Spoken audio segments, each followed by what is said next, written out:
ब्रह्मचारी भाइयों को राधा वल्लभ श्री हरिवंश।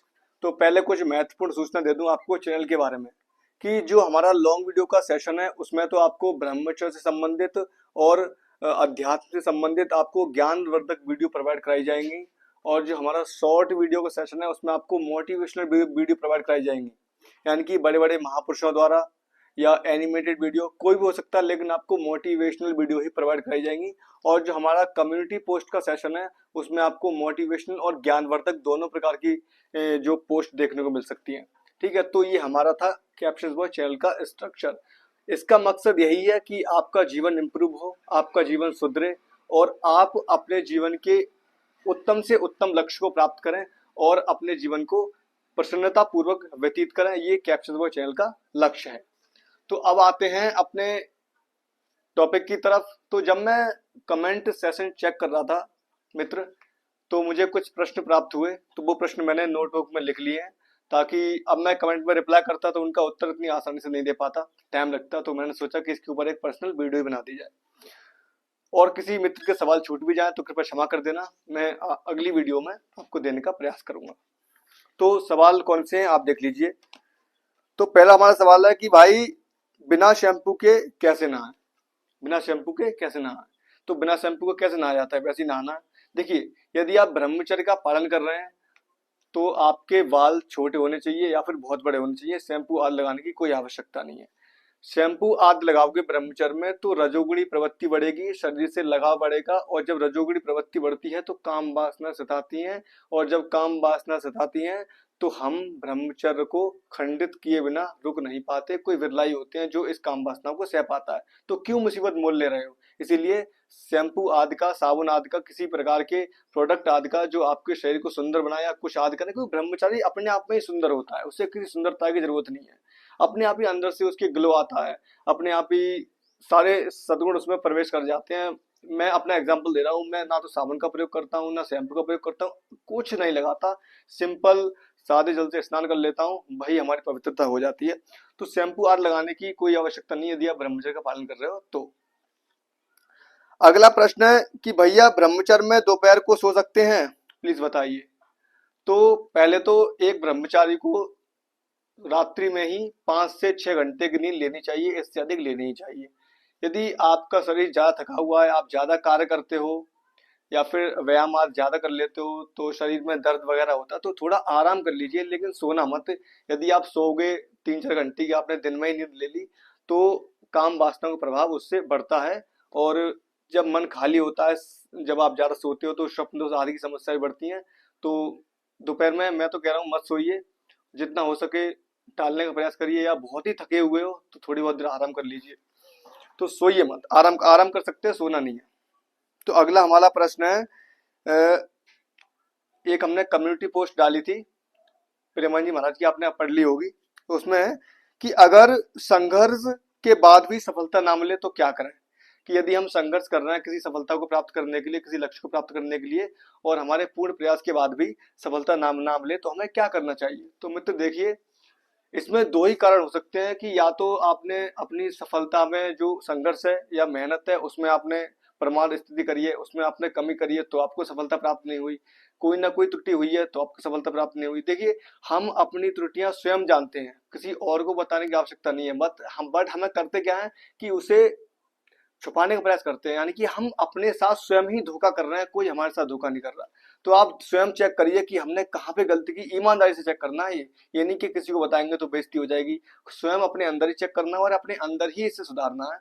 यदि आपने प्रमाद स्थिति करी है तो प्रमाद छोड़िए, द्वारा पूरी मेहनत के साथ उसमें लग जाइए। और दूसरा कारण हो सकता है कि आपने गलत डायरेक्शन में मेहनत करी, कि आपको जाना इधर है, आप गए इधर, आपको सही डायरेक्शन नहीं मिली, आपको सही गुरु नहीं मिला। यदि गुरु नहीं मिलेगा तो आप सही अपने लक्ष्य तक पहुंच नहीं पाओगे और आपकी साधना अधूरी रह जाएगी। तो मेहनत करना है, सही डायरेक्शन करना है और ईमानदारी से मेहनत करना है, तब आपको सफलता प्राप्त होगी। और यदि सफलता आपके भाग्य में नहीं है, परमात्मा ने नहीं लिखी है आपकी सफलता, आपने सारे सही डायरेक्शन में मेहनत करी है और गुरु की गाइडेंस में रहकर मेहनत करी है और सही तरीके से मेहनत करी है, फिर भी आपको सफलता प्राप्त नहीं हो रही है, तो प्रभु ने, परमात्मा ने आपको कोई ऐसा लक्ष्य देने का सोचा है, ठाना है, जो उस लक्ष्य से बड़ा है। आप बाद में सोचोगे कि हम सही है, हमने वो नहीं किया, हमें आज ये लक्ष्य प्राप्त नहीं हो पाता। ऐसे भी कई जीवन में मोड़ आते हैं, तो आप टेंशन मत करिए। यदि आपको मेहनत करने के बाद भी सफलता प्राप्त नहीं हो रही है, तो आप परमात्मा से कहिए, वो आपको कोई ना कोई ऐसा रास्ता दिखा देंगे जहां आपको उस लक्ष्य से महान लक्ष्य प्राप्त होगा। तो अगला हमारा प्रश्न है कि भैया सांसारिक मायाओं के कारण ब्रह्मचर्य साधन में नाम जप नहीं हो पाता। तो देखिए, नाम जप किसी का नहीं हो पाता, नाम जप करना पड़ता है, क्योंकि होता किसका है, जो सिद्ध पुरुष होते हैं उनका नाम जप होता है, जिन्होंने भगवत प्राप्ति कर लिया उनका चलता है निरंतर धड़ाधड़ नाम जप चलता है, जो सिद्ध पुरुष होते हैं। लेकिन हमारा नाम जप चलेगा नहीं, हमें करना पड़ेगा, क्योंकि नाम जप में यही तो बाधक है। नाम जप में क्या बाधक है, देखिए, जो हमने पाप करे हैं वो नाम जप के आगे आते हैं, और नाम जप उन पापों को क्या करता है जो हमने पीछे करे करे हुए हैं, कि उन्हें निकालने का प्रयास करता है।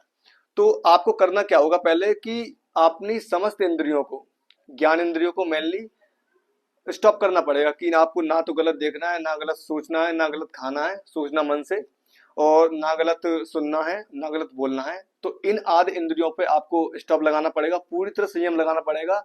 और मन जो विचार तो उत्पन्न करा रहा है उसको नाम जप के द्वारा काटना है निरंतर, यानी कि समस्त इंद्रिय विषयों से वैराग्य, समस्त संसार से वैराग्य और निरंतर नाम जप का अभ्यास। इससे क्या होगा, आपका नाम जप हल्के हल्के हल्के हल्के बढ़ने लगेगा। यदि आपने बीच में कोई त्रुटि कर दी, बीच में कोई गलत क्रिया कर दी, इंद्रियों को छूट दे दी, तो नाम जप वहीं रुक जाएगा, फिर आपको शुरू से मेहनत करनी पड़ेगी। तो इसीलिए इंद्रियों को संयम में रखिए। समस्त संसार से, देखिए संसार यहाँ पे किसी का नहीं है, संसार भगवान का नहीं हुआ तो आपका क्या हो जाएगा। भगवान को वनवास झेलना पड़ा, श्री कृष्ण को कितने सारे कष्ट झेलने पड़े, तो उनका नहीं हुआ संसार, तो हमारा क्या हो जाएगा। तो संसार का चिंतन छोड़िए, यहाँ पर कोई किसी का नहीं है, सब स्वार्थ पूर्ति के लिए एक दूसरे का प्रयोग कर रहे हैं। यहाँ पे कोई किसी से प्यार नहीं करता, प्यार से परमात्मा करते हैं हमसे, स्वार्थ रहित प्यार, और संत जन करते हैं। तो संतों का सहारा लीजिए और परमात्मा का सहारा लीजिए, और समस्त संसार से अपना संबंध त्याग दीजिए और निरंतर नाम जप करिए। तो इससे क्या होगा, आपका मन संयम में आ जाएगा। अब अगला प्रश्न है कि भैया 11वीं में हूँ, सुबह उठ नहीं पाता, और 11 बजे सोना सही है या 10 बजे सोना सही है। यानी कि ये बंधु का प्रश्न है कि वह 11वीं कक्षा में है, तो वह सुबह जल्दी नहीं उठ पाते हैं, और रात्रि में 11 बजे सोना सही है या 10 बजे सोना सही है। तो देखिए, पहली बात, आप 11वीं कक्षा में हैं, तो आप स्टूडेंट हैं। तो स्टूडेंट की क्या दिनचर्या होती है, बहुत से बहुत 4 या 5 घंटे की नींद स्टूडेंट की होती है। तो मैं तो कह रहा हूँ कि आप 10 बजे तक सो जाइए, या ज़्यादा पढ़ाई करते हो तो 10 बजे तक सो जाइए, यदि नहीं करते हो इतनी तो 9 बजे तक तो एक व्यक्ति को सो ही जाना है। तो 10 बजे तक आप सो जाइए। 10 बजे यदि आप सोएंगे तो बहुत सारी संभावना है कि आप सुबह जल्दी उठ पाएं, और यदि आप सुबह रात्रि को लेट सोएंगे तो संभावना कम है जल्दी उठ पाएं। तो पहले तो आपको टाइम से सो जाना है। टाइम से सोने के बाद एक दृढ़ निश्चय के साथ सोना है कि मुझे सुबह जल्दी उठना ही है। यदि आप प्रमाद स्थिति करोगे, यदि आपका कोई महान लक्ष्य है, तो आप सुबह जल्दी उठोगे उठोगे। और जिस व्यक्ति का कोई महान लक्ष्य नहीं होता वो सुबह जल्दी उठने में प्रमाद करता है। तो अपना एक लक्ष्य निर्धारित करिए, कब तक ऐसी मुर्दे वाली जिंदगी जीते रहोगे। तो लक्ष्य निर्धारण के साथ सुबह जल्दी उठने के हम क्या करते हैं, हम प्रयास नहीं करते किसी चीज को करने का। यदि हम अंदर से प्रयास करें ना, अंदर से ठान लें कि ये चीज हमें करनी है, तो पक्का प्रकृति भी हमारा उस चीज में साथ देती है।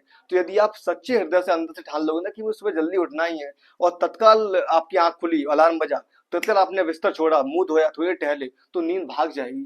तो हम क्या करते हैं कि कहीं ना कहीं इन निद्रा को, काम वासनाओं को जगा रखते हैं, ताकि वो तभी तो वो एंटर कर पाती है। जैसे कि एग्जाम्पल के तौर पे कोई पात्र है, कोई पात्र में, अब पात्र वो फुल भरा हुआ है पानी से, अब पानी क्या होगा, आप और पानी डालोगे तो बाहर बाहर निकलेगा, बाहर छलकेगा।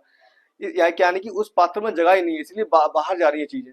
तो जब आपका मन, ये पात्र है, नाम जब से या अध्यात्म चीजों से भर जाएगा, तो जो काम वासना युक्त चीजें आएंगी वो क्या होंगी, वो बाहर गिरेंगी, वो अंदर प्रवेश नहीं कर पाएंगी। तो इसीलिए यदि आप ठान लोगे तो 4 बजे क्या 3 बजे भी उठ जाओगे। बस आपको करना क्या है कि जब भी आपकी आंख खुले तो आपको बिस्तर पर पड़ रहकर सोचना नहीं है कि उठना नहीं उठना है उठना है। देखिए, मन क्या करता है, हमें सोच सोच के सारी क्रिया करा देता है। सोचना ये, सोचना वो, सोचना करना कुछ है नहीं, सोचना ही सोचना है। तो सोचिए कम और करिए ज्यादा। यदि आप ठान लोगे तो सुबह पक्का 100% उठ पाओगे। तो अगला प्रश्न है कि भाई ब्रह्मचर्य का पालन करने से कैसा लगता है, यानी कि कैसी ऊर्जा आती है। तो ब्रह्मचर्य का पालन करने से कैसा लगता है, तो वो तो ब्रह्मचर्य का पालन करने से ही पता चलेगा कैसा लगता है, क्योंकि जीव की सामर्थ्य नहीं है, ऐसी ऐसी क्षमताएं ब्रह्मचर्य से प्राप्त होती हैं, ऐसी ऐसी मानसिक स्थितियां ब्रह्मचर्य से प्राप्त होती हैं, आध्यात्मिक शांति, यानी कि ऐसे कई सारे गुण हैं जो हमें ब्रह्मचर्य से प्राप्त होते हैं, वो मुख के द्वारा नहीं बता सकते। यानी कि परम पूज्य प्रेमानंद जी महाराज का एग्जाम्पल भी देते हैं कि भगवत प्राप्ति कैसी होती है, तो वो कहते हैं कि एक रसगुल्ला है, आपने खाया, तो किसी ने पूछा कि बताओ कितना मीठा है, तो आपको वो बहुत मीठा है, तो वो कहे बहुत कितना के बहुत मीठा है। यानी कि एक सामर्थ्य आती है कि वो जीव की सामर्थ्य खत्म हो जाती है कि हाँ भगवत प्राप्ति मतलब कैसी है। यानी कि फिर कहते हैं कि लो स्वयं ही खा के देख लो रसगुल्ला, तो यदि आप स्वयं खा गए अरे हाँ यार वास्तव में, तो इसीलिए ब्रह्मचर्य का पालन धैर्य पूर्वक करिए और सही क्रम से करिए, तो आपको ब्रह्मचर्य से जो लाभ प्राप्त होते हैं, लाभ मेनली ब्रह्मचर्य से आपको 90 दिन के बाद ही प्राप्त होंगे। तो ब्रह्मचर्य से जो लाभ प्राप्त होते हैं फिर आपको पता चलेगा कि हाँ यार ब्रह्मचर्य में वाकई ऊर्जा सामर्थ्य है। तो मेंटल स्ट्रेंथ काफी बढ़ जाती है ब्रह्मचर्य पालन करने से, आंतरिक शारीरिक शक्ति काफी बढ़ जाती है, दिमाग बहुत अच्छा कार्य करने लगता है, आपके चेहरे पर तेज आता है, आप सुंदर दिखते हो, सेल्फ कॉन्फिडेंस काफी हद तक बढ़ जाता है। और भी कई सारे, ये तो थे भौतिक लाभ, और भी कई सारे आध्यात्मिक लाभ होते हैं जो परमात्मा से कनेक्टेड होते हैं, तो वो आप स्वयं पालन करिए, उसके बाद पता चलेगा ब्रह्मचर्य से कैसी ऊर्जा प्राप्त होती है। अगला है कि भैया ब्रह्मचर्य में वे प्रोटीन ले सकते हैं क्या, यानी कि जो प्रोटीन आता है, जो जिमात करने वाले लोग हैं, क्या वो ब्रह्मचर्य में वे प्रोटीन ले सकते हैं। तो मैं तो कह रहा हूँ देखिए, ब्रह्मचारी को किसी भी ऐसे पदार्थ का सेवन नहीं करना चाहिए जो उसके सामने बना हुआ नहीं है, जो सात्विक पद्धति से बना हुआ नहीं है। देखिए ब्रह्मचर्य शरीर से ज्यादा मन पर आधारित है, यदि आप शरीर पर ज्यादा ध्यान दोगे तो रजोगुणी प्रवृत्ति बढ़ती है, जैसा कि मैंने पहले बताया, और आप सही तरीके से ब्रह्मचर्य को पालन नहीं कर पाओगे।